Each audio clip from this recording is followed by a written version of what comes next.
I don't say that religions have changed. The world has changed in the sense that if for the last 10,000 years we made our living out of the land, now we are making our living out of science, and then change the world. It's not a new ideology, it's a new situation. When we are making our living from the land, we have had to divide the globe into nations or tribes, wherever you want, and everybody wanted to defend his piece of land or to extend the piece of land. For that they built armies, for that they went to war. History is written with a red ink for the simple reason that was a fight for land, its size, its fertility, its location. Once the land stopped being the real provider of wealth and growth, borders are almost unimportant. Science don't respect borders. Armies cannot conquer wisdom.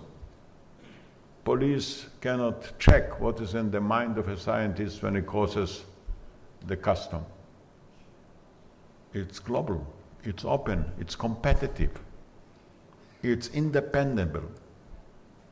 Because you cannot, if you isolate yourself from the new world, you will remain a poor and backward country. There is no longer national economies, only national poverties, but not national economies. The economy is global.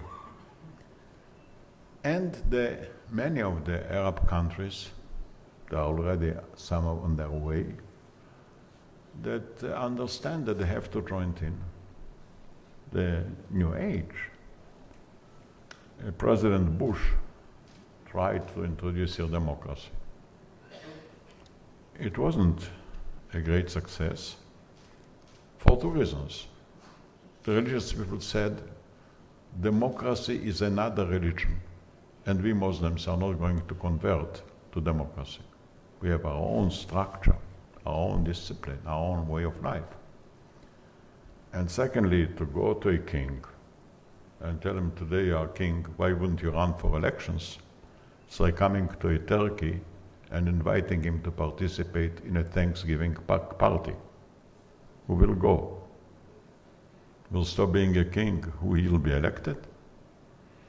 So were the clients, he didn't find. On the other hand, if you introduce high-tech, you create a new relationship. You have to open the skies, you have to open the borders. And you have to do some other things which are important. One of the revolutions, of the great revolutions out of this change, is the liberation of women. You cannot be a modern society without women participating as equal partners in this new era. For two reasons. First of all, if women do participate, you have 100% of the nation. If they don't participate, it's only 50%. But it's even worse, or more dangerous than that. If the women is uneducated, the children will remain uneducated. If the women are educated, the child will be an ambassador for a better world.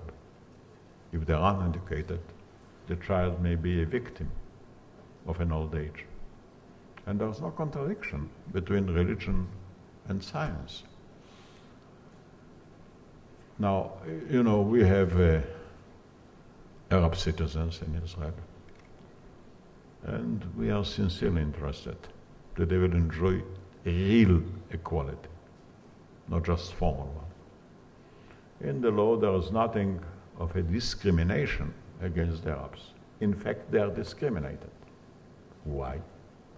Because where all of our villages and cities have high-tech, they don't have. And the discrimination stems from it. We can take out from 1 acre of land 10 times of a yield than they can. Many of them are becoming modern. And we doesn't give us any pleasure. And it stands against our own Torah to see somebody discriminated because he's not Jewish or like it. So this struggle means a great deal. Iran thinks they can run the world, they cannot run the world. And finally, the gradual attempt to build a coalition to control Iran economically is the right one. Because the problem is of a double danger. The weapons they are going to develop and the nature of their government, which exists already. Bombs don't fire themselves. You need either a responsible or irresponsible government. So this is the second challenge right now in the Middle East. And the third is the right confrontation between us and the Palestinians.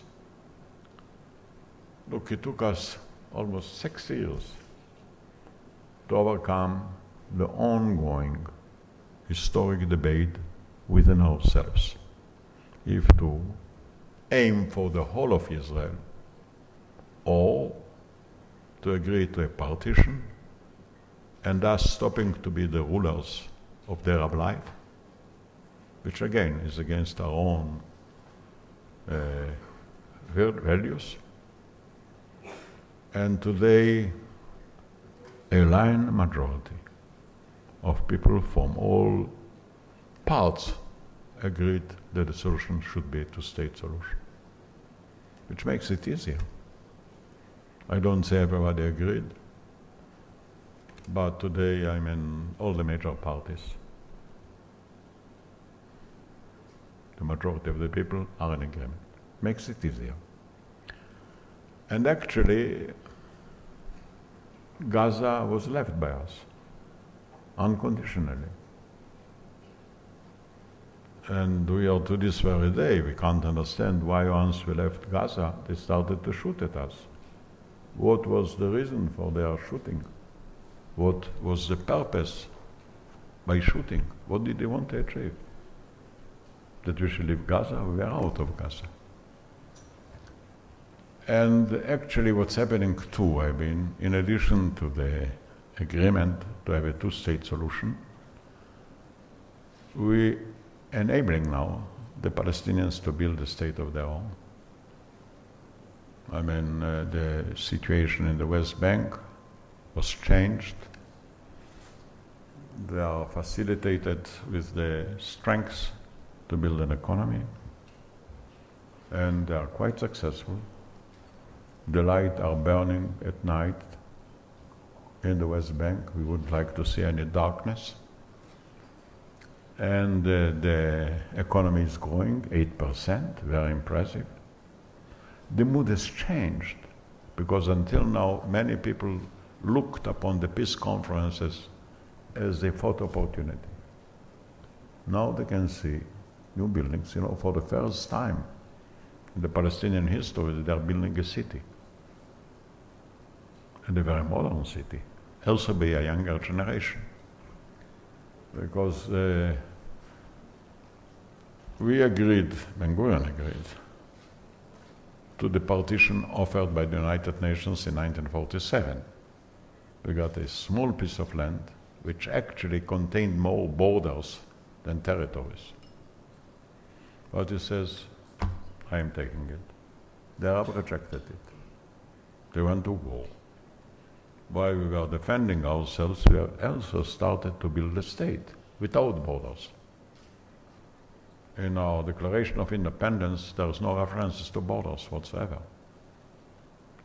And we told the Palestinians, build your home. Instead of complaining all the time, here a settlement and there a settlement. Build.